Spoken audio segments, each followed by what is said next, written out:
Welcome to our ஆன்மீக களஞ்சியம் channel. இன்னைக்கு நம்ம பார்க்க போகிறது தெய்வத்தின் குரல் 7ஆம் பாகம் 16ஆம் அத்தியாயம் மதத்தை காத்த மாதரசியர்.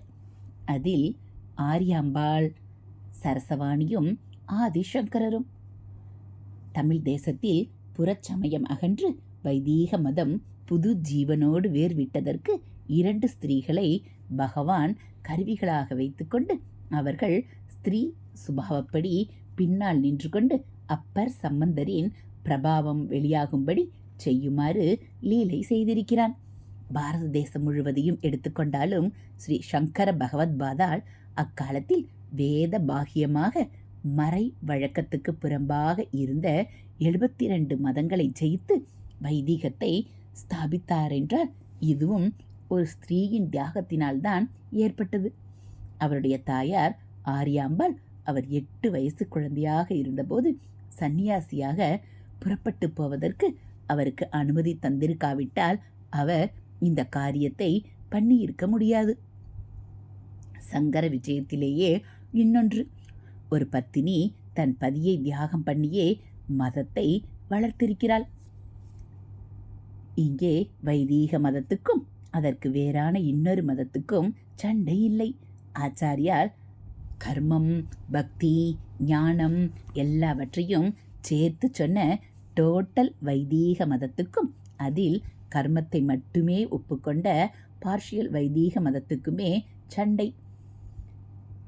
வேத கர்மாவே எல்லாமும், பக்தியும் வேண்டாம், ஞானமும் வேண்டாம் என்று வாதம் செய்த மண்டனமிச்சிரரை ஆச்சாரியால் ஜெயித்தார். இந்த வாதத்துக்கு மத்தியஸ்தம் பண்ணி தீர்ப்பு சொன்னது யாரென்றால் மண்டனருடைய பத்தினியான சரசவாணிதான். சதியும் பதியின் ஒரு பங்கு. அதனால் தன்னையும் ஆச்சாரியால் ஜெயிக்க வேண்டும் என்று மகா பண்டிதையான அவள் ஆச்சாரியாலிடம் சொல்ல அப்படியே அவளையும் அவர் வாதத்தில் வென்றார். அப்போது சம்பூர்ண வைதீக மதமானது அதன் ஒரு அம்சமான கர்ம மார்க்கத்தின் மேலே ஜெயம் பெற்றுவிட்டதாக தீர்ப்பு சொல்லும். பொறுப்போடு சரசவாணியின் பங்கு தீர்ந்து விடவில்லை.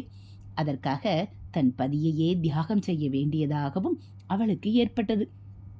ஏனென்றால் மண்டனமிச்சிரர் வாதத்தில் தாம் ஜெயித்தால் ஆச்சாரியால் சந்நியாசத்தை விட்டுவிட்டு தன் மாதிரி கிரகஸ்தராக வேண்டுமென்றும் இதற்கு மாறாக ஆச்சாரியால் ஜெயித்துவிட்டால் தாம் கர்மாவை எல்லாம் விட்டுவிட்டு அவரை போலவே சந்நியாசியாகி விடுவதாகவும் சேலஞ்ச் பண்ணியிருந்தார். எந்த பத்தினி பெண்டும் செய்ய துணிய முடியாத இந்த தியாகத்தை சரசவாணி நம் நெஞ்சை தொடுகிற மாதிரி ஒரு சின்ன சமிக்ஞை மூலம் பண்ணிவிட்டாள். ஆச்சாரியாலிடம் நீங்கள் ஜெயித்து விட்டீர்கள், இவருக்கு சந்நியாசம் கொடுங்கள் என்று அவள் நேராக சொல்லவில்லை. அப்படி சொல்லியிருந்தால் அவளுடைய அறிவு பக்குவத்தின் அருமை நமக்கு தெரிந்திருக்காது. வாதமெல்லாம் அப்போது முடிந்து அது 2 பேரும் போஜனம் செய்ய வேண்டிய சமயமாயிருந்தது. சந்நியாசியின் போஜனத்துக்கு பிக்ஷை என்று பெயர், கிரகஸ்தனின் போஜனத்துக்கு வைச்வதேவம் என்று பெயர். சரசவாணி என்ன செய்தாள் என்றால் சந்நியாசியாயிருந்த ஆச்சாரியாலை மட்டுமல்லாமல் அந்த நிமிஷம் வரை கிரகஸ்தராயிருந்த மண்டன மிச்சிரரையும் சேர்த்து 2 பேரும் பிக்ஷைக்கு எழுந்தருளணும் என்று பிரார்த்தித்து கொண்டாள். அவள் சரஸ்வதியின் அம்சமாதலால் இவ்வளவு அர்த்த புஷ்டியுடன் பேசினாள். ஹரஹர சங்கர, ஜெய ஜெய சங்கர. அடுத்து ஹொய்சல ராஜகுமாரியும் ராமானுஜரும். ஸ்ரீ ராமானுஜாச்சாரியார் கதையிலும் மதம் மாறிய ஒரு ராஜாவை மறுபடி தாய் மதத்துக்கு திருப்புவது என்பது ஒரு பெண்ணை மையமாக வைத்தே நடந்திருக்கிறது. அப்போது கர்நாடக தேசத்தை ஆண்ட ஹொய்சல ராஜா ஜைனனாக மாறியிருந்தான். அவனுடைய பெண்ணுக்கு பிடித்திருந்த பேயை ராமானுஜர் விரட்டியதாலேயே அவன் வைஷ்ணவத்துக்கு மாறினான். விஷ்ணுவர்த்தனன் என்று ராமானுஜரால் பெயரிடப்பட்ட அவன்தான் பிரசித்தி பெற்ற பேலூர் சென்னகேசவர் கோயிலை கட்டினவன். ஹரஹர சங்கர, ஜெய ஜெய சங்கர. அடுத்து சிங்கள ராஜகுமாரியும் மாணிக்கவாசகரும். மாணிக்கவாசகரும் ஒரு பெண்ணின் நோயை ஓட்டி நம் மதத்தை நிலைநாட்டியிருக்கிறார். அவர் ஜெயித்தது ஜைனத்தை அல்ல, பௌத்தத்தை ஆகும். இந்த கதையில் வருகிற ராஜா நம் தேசத்தை சேர்ந்தவன் அல்ல, அவன் பக்கத்து தேசமான சிங்களத்தின் ராஜா. சிங்களம் என்கிற லங்கையில் புத்த மதம்தான் நெடுங்காலமாகவே பிரதானமாயிருந்தது.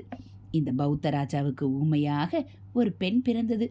வேத மதத்தின் பெருமையை தெரியப்படுத்துவதற்கு ஊமையாகவாவது ஒரு பெண் தான் வரவேண்டி இருக்கிறது. சிங்கள ராஜாவுக்கு ஊமையாக பிறந்தது பிள்ளையாக இருந்து இருக்கக்கூடாதா? ஆனால் அப்படி இல்லை. இந்த பெண்ணை பேச வைப்பதற்கு அப்பன்காரன் பல சாமியார்களிடம் அழைத்து கொண்டு போனான். எப்போதுமே ஏதாவது கஷ்டம் வந்துவிட்டால் எந்த மதத்தைச் சேர்ந்த சாமியாராக இருந்தாலும் அவரிடம் ஓடுவார்கள். சிங்களத்து பௌத்த ராஜா மாணிக்க வாசகரை பற்றி கேள்விப்பட்டு அப்போது அவர் இருந்த சிதம்பரத்துக்கு பெண்ணை அழைத்து கொண்டு வந்தான். அதுவே வைதீகத்துக்கும் பௌத்தத்துக்கும் பலப்பரீட்சை நடத்தவும் வாய்ப்பாய் அமைந்தது. ஊமை பெண்ணை எந்த மதஸ்தர் பேச வைக்கிறாரோ அந்த மதம் ஜெயித்ததாக வைத்துக்கொள்ள வேண்டும் என்று 2 கட்சிகளும் ஒப்புக்கொண்டன. வாழ்க்கை முழுவதையும் ஈஸ்வரார்ப்பணம் செய்து அருட்பழமாயிருந்த மாணிக்க வாசகர், அப்பா நடராஜா, இந்த ஒரு குழந்தையின் நிமித்தமாக லோகம் முழுவதும் உன் கருணை வெள்ளத்துக்கு பாத்திரமாகும்படி சத்தியமான வேத தத்துவத்தை நிலைநாட்ட மாட்டாயா என்று பிரார்த்தித்து கொண்டு அந்த பெண்ணை பார்த்து ஈஸ்வர சம்பந்தமான கேள்விகளை கேட்க ஆரம்பித்தார். டக் டக்கென்று ஊமை பெண் எல்லாவற்றுக்கும் வாய் திறந்து பதில் சொன்னாள். இப்படி முதல் 2 வரி மாணிக்க வாசகரின் கேள்வியும் அடுத்த 2 வரி சிங்கள ராஜகுமாரியின் பதிலுமாக ஒவ்வொரு அடியும் அமைந்து இப்படி 20 அடிகள் கொண்டதாக திருவாசகத்தில் இருக்கிற பாடல்தான் திருச்சாழல் என்பது. அதை கேட்டு பௌத்தர்கள் தோல்வியை ஒப்புக்கொண்டார்கள். ஹரஹர சங்கர ஜெய ஜெய சங்கர, ஹரஹர சங்கர ஜெய ஜெய சங்கர. மகாபிரிவாச்சரணம். இது போல் தெய்வத்தின் குரல் பகுதிகளை நீங்கள் தினந்தோறும் கேட்கணும் அப்படின்னா மறக்காமல் நம்ம சேனலை சப்ஸ்கிரைப் பண்ணுங்கள். கூடவே பெல்லைக்கானை கிளிக் பண்ணி ஆளுங்கிற பட்டனையும் அழுத்திடுங்க. நம்ம சேனலில் வரக்கூடிய தெய்வத்தின் குரல் பகுதிகள், மகாபிரிவ மகிமை, மகாபிரிவ அருள்வாக்கு எல்லாம் உங்களுக்கு பிடிச்சிருந்தா ஒரு லைக்கும் கமெண்ட்டும் கொடுத்து உங்களுக்கு தெரிஞ்சவங்களுக்கும் ஷேர் பண்ணுங்கள். ஹரஹர சங்கர ஜெய ஜெய சங்கர, ஹரஹர சங்கர ஜெய ஜெய சங்கர. மகாபிரிவாச்சரணம்.